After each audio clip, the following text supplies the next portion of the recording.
How to recover Gmail account hacked via phishing link in 2026. So let's get straight into the video. The first thing you're going to do is simply go ahead and go to Google account recovery. Now, the link is going to be accounts.google.com/sign in/recovery.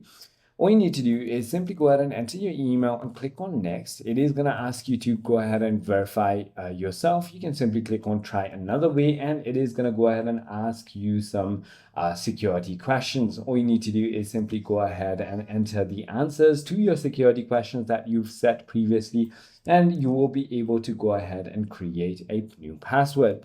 It is as simple as that. Once you do that, you can review your account and secure it whenever you want to and sign out of all the other devices that you have not linked or connected into.